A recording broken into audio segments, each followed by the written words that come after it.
Okay, so this video is dealing with the notes for section R6, and we're dealing with rational exponents. That means an exponent, so like for example we have x to some power. The power in this case is going to be rational, or it could be a fraction, essentially. So we're going to talk about that, and we're also going to talk about negative exponents as well in this section. Okay. So first, example, 3 times 1 over 3 is equal to 1. Therefore, 3 and 1 over 3 are said to be reciprocals. And if we say a to the n times a to the negative n, the rule says if I multiply bases, I add the exponents. So n plus negative n is 0. So that's also 1. So that means these two things have to be reciprocals. That means that a to the negative n is the reciprocal of a to the n, or 1 over a to the n. And so the rule then is to get rid of that negative in the exponent, we can bring that whole thing down below, and we say 1 over a to the positive n. Okay. Now, generally speaking, we're not going to have negative exponents in our answers, right? So we want to simplify, and part of that means get rid of the negative exponents. Now, the one example, with the one situation which you would want to leave your answer in negative exponents is something like scientific notation. So let's say in biology you'd make a measurement. I don't know what you're measuring, but let's say you get something like 2.71 times 10 to the negative 3 meters, right? So that would be something like 3 millimeters, right? You move the decimal place over, so if this is meters, right? So in that case, we'd want to leave the negative exponent because this is in scientific notation. But here, we're not really using scientific notation, so as a general rule, none of your answers should have negative exponents in them. Okay, so let's start, simplify. So 5 to the negative 2. All right, so we want to get rid of that negative exponent. And so remember, that's over 1. We don't write it, but it is over 1. So that 5 to the negative 2 is going to get moved downstairs. So 1 over 5 squared, and now the 2 is positive because it got moved downstairs, and so this is 1 over 25. If this number is simple enough to simplify, then I would say you should go ahead and simplify it. If it was 1 over 6 to the 12th, we would leave it. Right. So, and also depending on whether you had a calculator or not. So, but simple things, we'll go ahead and take 5 squared and write it as 25. All right, 1 over 2 to the negative 3. So now that thing is downstairs. We want to move it upstairs, right? I mean, in theory, you could say, oh, that's the same as 1 over 2 to the 3. But that's just keep, change, flip. I mean, ultimately, that's 2 to the 3, right? 1 divided by a fraction is 1 times the reciprocal of that fraction. So just 2 to the third, which is 8. All right, 4 to the negative 1. That's just 1 over 4. And 1 over 3 to the negative 4. That's just going to be 3 to the 4. And we would kind of expect you to know that 3 to the 4th is 81. Okay. All right. Let's look at, so quotient rule. The quotient rule, if I'm dividing two bases that are the same, I subtract their exponents. The top exponent minus the bottom exponent. Okay, and this is a good reason.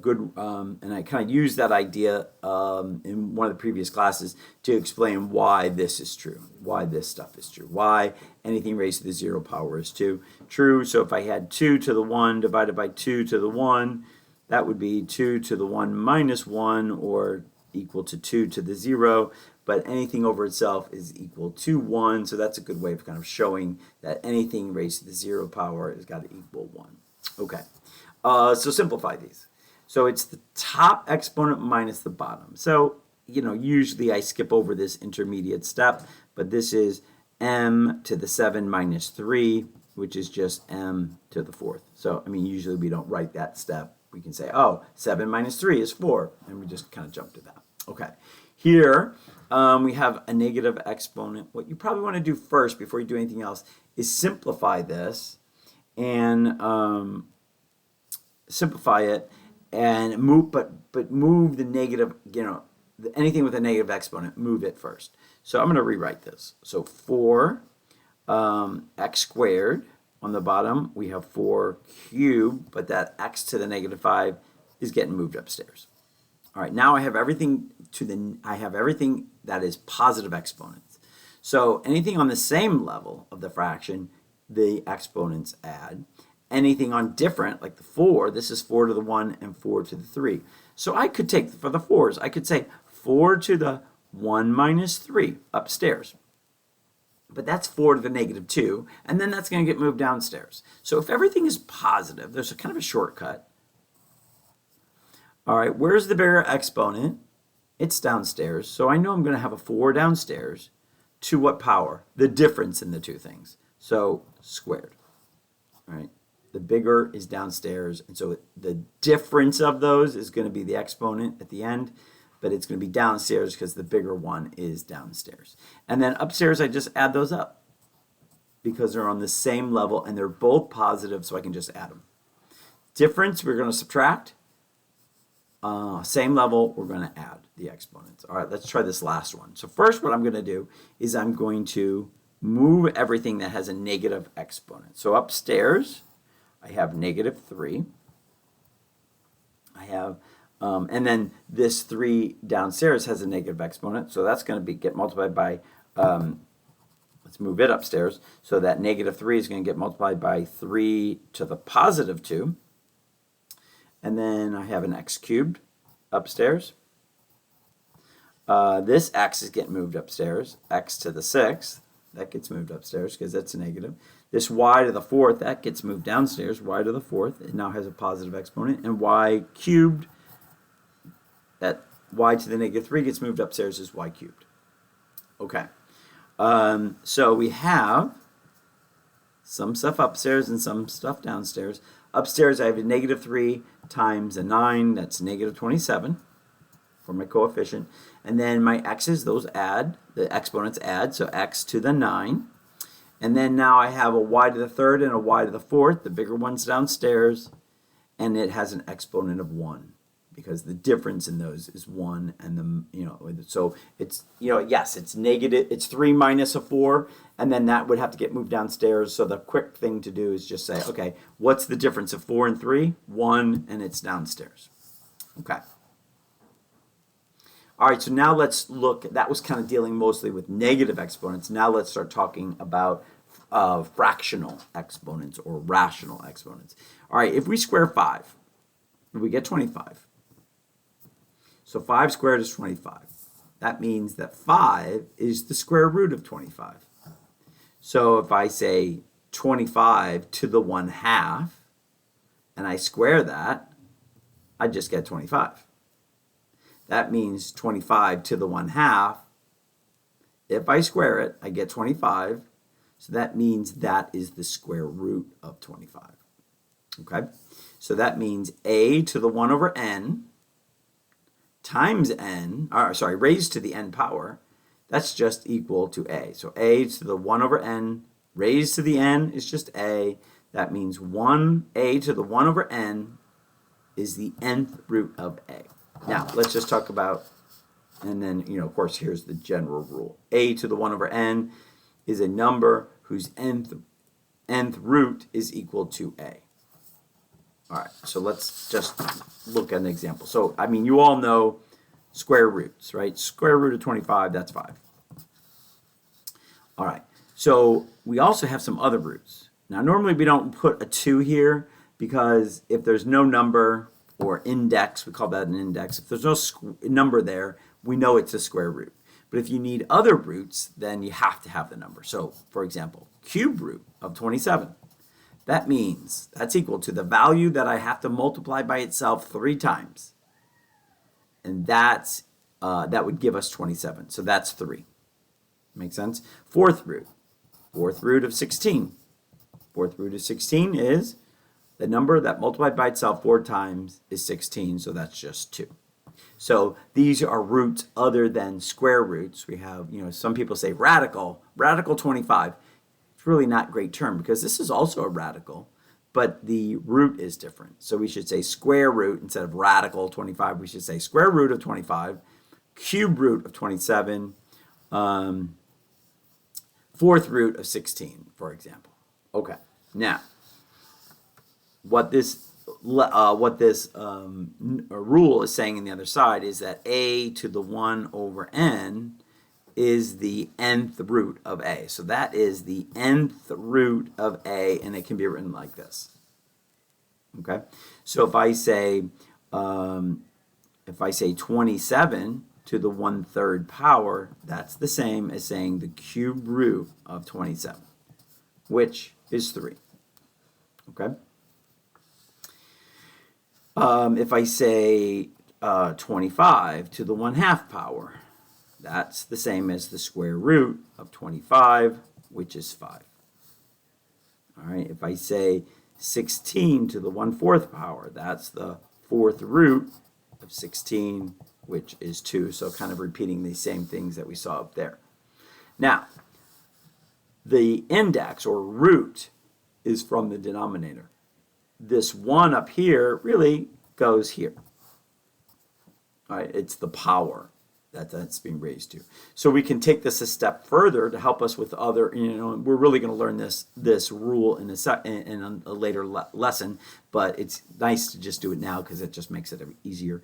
So if I say 16 to the 3/4 power, all right, that's going to be the fourth root of 16, and then I can either put a cube here, so cube 16 first and then take the fourth root of it, or I can do the fourth root of 16, take that first and then cube it. Generally it's easier to take the root first and then cube it, because 16 cubed, that's a really big number, and then trying to find the fourth power, that's hard. But this one's easy. The fourth root of 16 is 2, so 2 cubed, and that's 8. Okay, so the numerator is the power, the denominator is the root. And if you understand that, then the rest of this lesson is much easier. Okay? Okay. So let's go back to example A here. We want to simplify. So 25. So 25 raised to the 3/2 power. I could write that as 25 to the 1/2 cubed. But 25 to the 1/2, we know that is equal to the square root of 25, and then we're going to cube that. So that would just be 5 cubed, or 125. Okay, now this one is a little tricky. It's actually impossible, and I'll show you why. So if I take the fourth root of -16, so that's asking you to find a number when multiplied by itself 4 times is equal to 16. So what number multiplied by itself 4 times could be a negative? And that's not possible.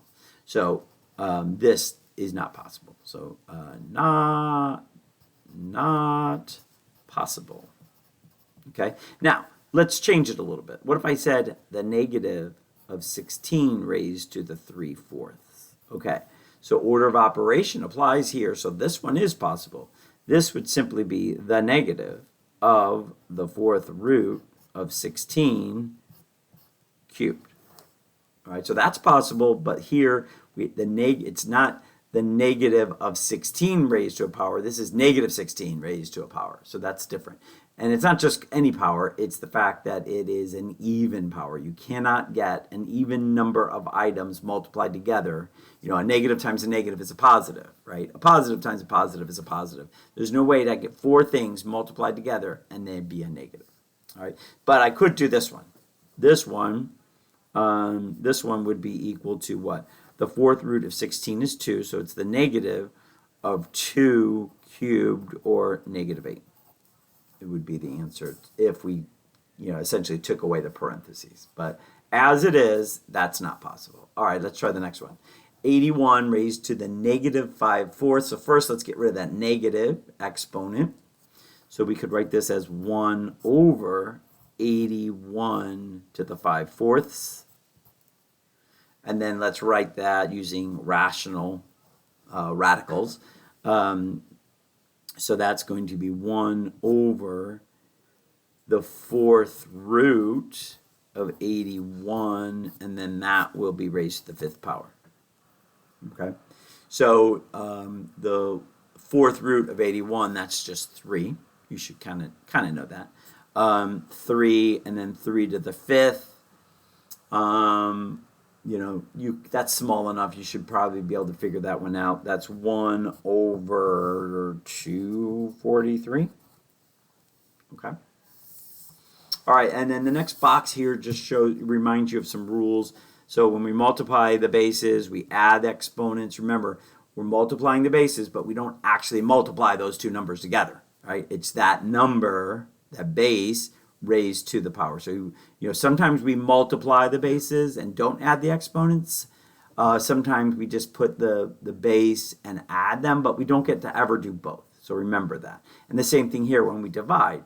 We're not actually dividing these two numbers. A divided by A would be 1, right? So we're not dividing the bases here. It's just the base with the difference in the exponent. So the common mistakes that we see. So be careful about that. Negative exponent, that's what we were just doing. And then these rules apply as well. We talked about those in a previous class. All right, so let's simplify these examples. So here's -4 raised to the -3rd power. So first, you might pause the video and try these on your own, all right, and then restart the video. All right, so this is going to be 1 over -4 to the 3rd, right? -4 to the 3rd. All right, and then that 4 to the 3rd, that's 64. So this is just going to be 1 over -64. Because a -4 times a -4 times a -4 is a -64. So that's good, but often we'll want to move the negative upstairs. Generally, there are some math teachers that would not like this answer with the negative downstairs. Negative can be downstairs or it could be upstairs. I don't really care that much, but sometimes, if you're going to rewrite it, put the negative upstairs. Why not? Okay, next one. You might first get rid of negative exponents. So this is going to be 15 and -5, and this a to the 5th is going upstairs. A to the 5th, a to the 3rd gets moved downstairs. The exponents are now positive. 15 divided by -5, that's -3, and then 5 minus 3 is 2, so a squared. And it's over 1, but we don't bother. There's really only thing downstairs is 1, so we wouldn't bother with that. Okay. All right, next one. Everything in this parentheses is getting raised to the 2nd power. So that's 9. And then x to the -6. Remember, when we raise a power to a power, we multiply. So don't square this number and say like 16, right? We multiply? Yeah, I just said multiply, but I added. So we multiply, that's -8. We're not squaring the exponent, right, to make that 16. We raise a power to a power, we multiply, so that should be -8. All right, and here, this is going to be times x to the -6. Okay, so what we want to do maybe is we could bring these downstairs. 9 over x to the 8, x to the 6, so you make those the same. Make them positive, and then that's 9 over x to the 14. If you can jump from this to this final one, that's fine, but I'm just kind of showing you those negatives. Exponents are going to take those variables downstairs. Okay, next one.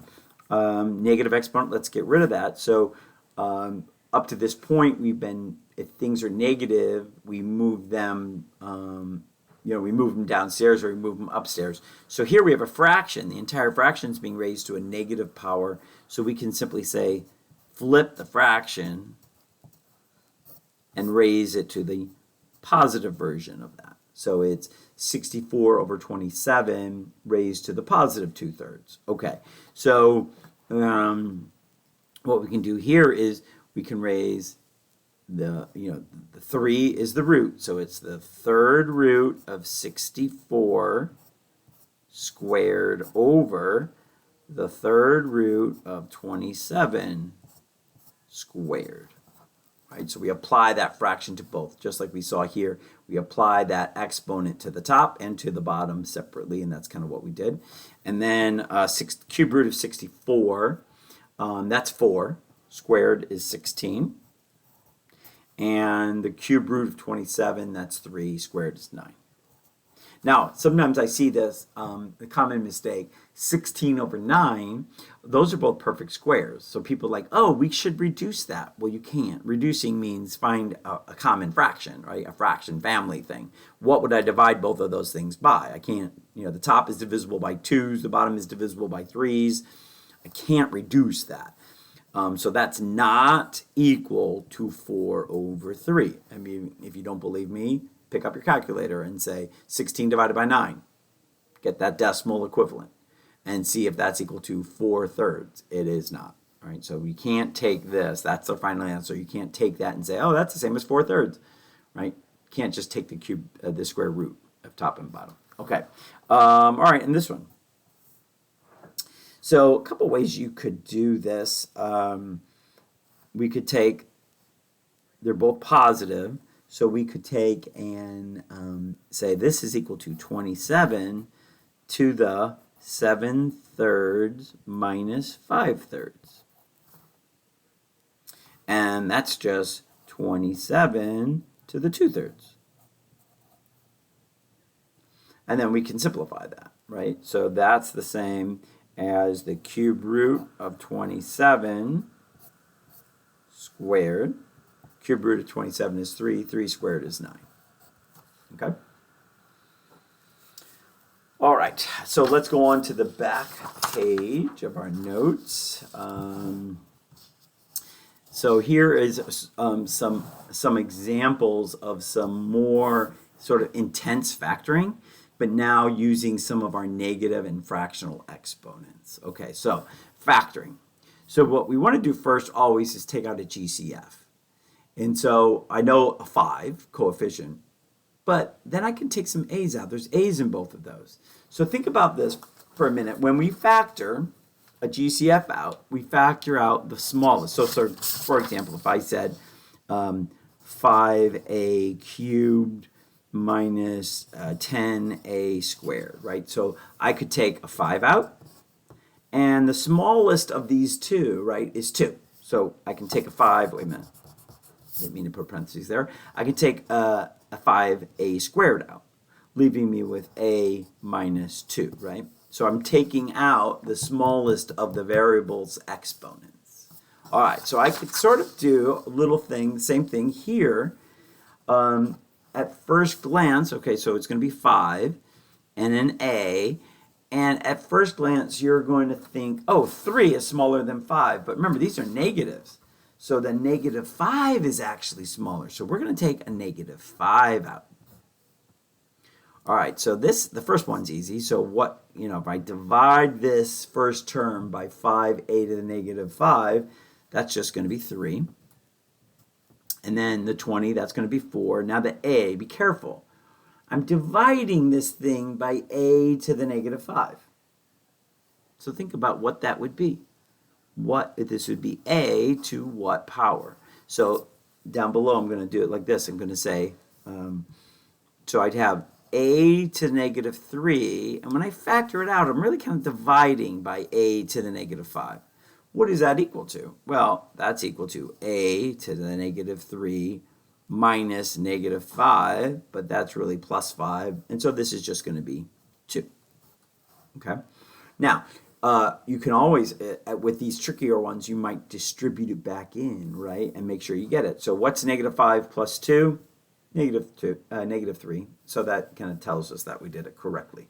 Now, again, we don't like negative exponents, so we'll write that typically as 5 over a to the 5th out in front, 3 minus 4a squared. Or we could take this and say 5 over a to the 5th and then flip those, right?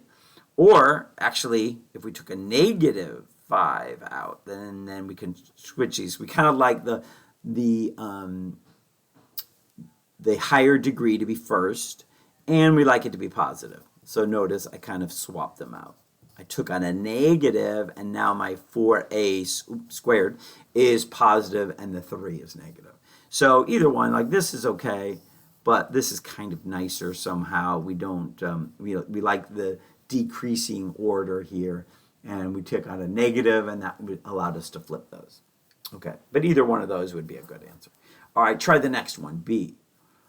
So there's no coefficient, GCF, there's no common factor in 7 and 5, but we are going to take an x out. And so think about what that exponent on that is. Which of those is smaller? So I think you'll see that 1/2 is smaller. And then what's left? We have 7x, think about it. What's that going to be? We divide x to the 3/2 by what we're factoring out, x to the 1/2. We subtract these exponents, and we just get x to the 1. All right, plus 5, and then that's just 5 because we divided through by x to that 1/2. We factored that out. Okay, so that's the best answer, I think, for that one. All right, let's look at C. This time, like here, we factored out an a with a negative exponent, but here we're doing a bunch of stuff. It's a binomial that's being raised to the power. Now, it's not just negative, it's also fractional. Think about which of those exponents are smaller. And so I think you'll see that it's y to the negative 3 to the negative 1/4 is what we're taking out. And what's left in this first sort of term is just 1. And then plus what's left here. Think about it. We have y to the negative 3 raised to the 3/4, and we're factoring this out. So that means we're sort of dividing it by 1 minus 3 to the negative 1/4.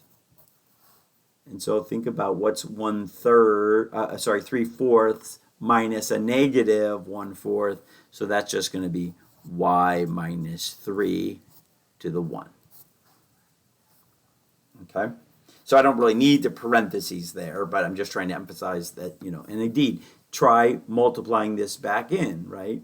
And you can see I have negative 1/4 plus 1, which is 4/4, and that gives me 3/4, right? So you can double check by distributing it back in, but you really are dividing this thing by what we're factoring out to get this center term, right? This is y minus 3 to the 3/4 minus a negative 1/4, or just 1, right? Okay. And then we want to simplify this over here. This is, yeah, and that's a negative exponent too, so we probably want to take that down. So 1 over y minus 3 to the 1/4 times what? Y minus 2? So that's kind of the best answer, just to get rid of your negative exponent there. We could take that down below. Okay? And we're going to have some rules about fractional exponents and denominators, but for now, we'll just leave it.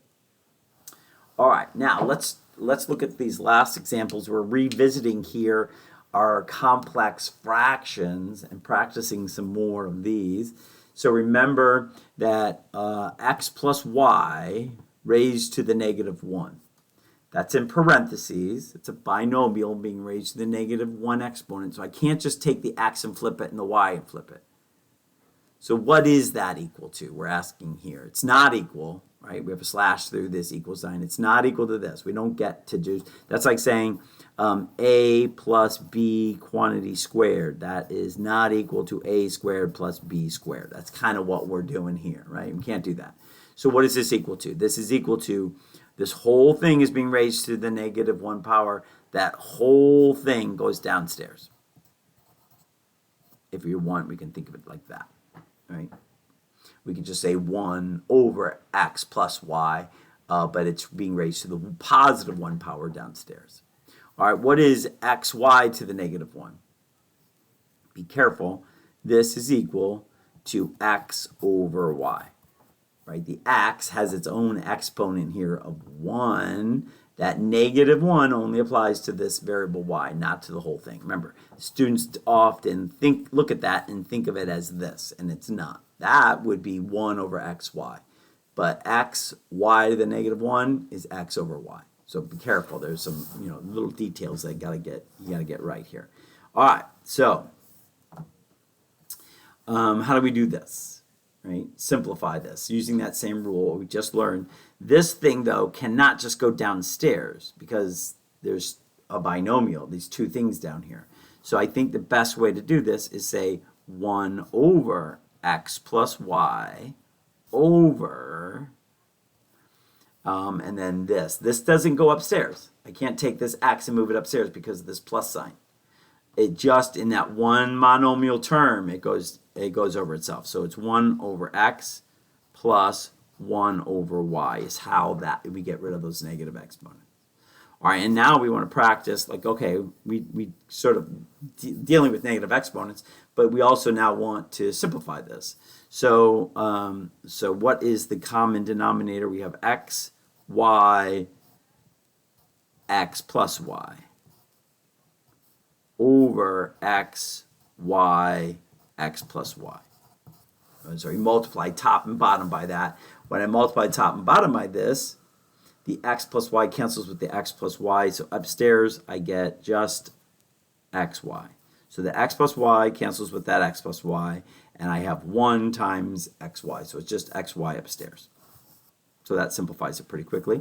And then here, when I multiply by the first fraction, the x's go away. That leaves me y times x plus y plus, and then the other fraction, the y's cancel, plus x times x plus y. Okay? So that leaves me x, y over, and then distribute. So that's xy plus y squared plus x squared plus xy. All right, and then that leaves me with xy upstairs, and we can write this as x squared plus 2xy plus y squared. Now, that is a perfect square trinomial. So you could, I mean, we're trying to simplify it, so probably that's good. I suppose if you wrote it as xy over x plus y quantity squared, that would be okay too. But I think, if we're trying to simplify our answers, that's probably the best. Okay? But not bad to remember that that is a perfect square trinomial. All right, next one. I would pause the video, try to do this one, and then unpause it and see how you do. Okay, so this one is going to be 1 over a plus 1 over b over, remember, this a to the negative 1 is not going down into this fraction, right? It's just within that on, because that plus sign in between them, right? Those are not a monomial. So it's just within its own little monomial term that flips.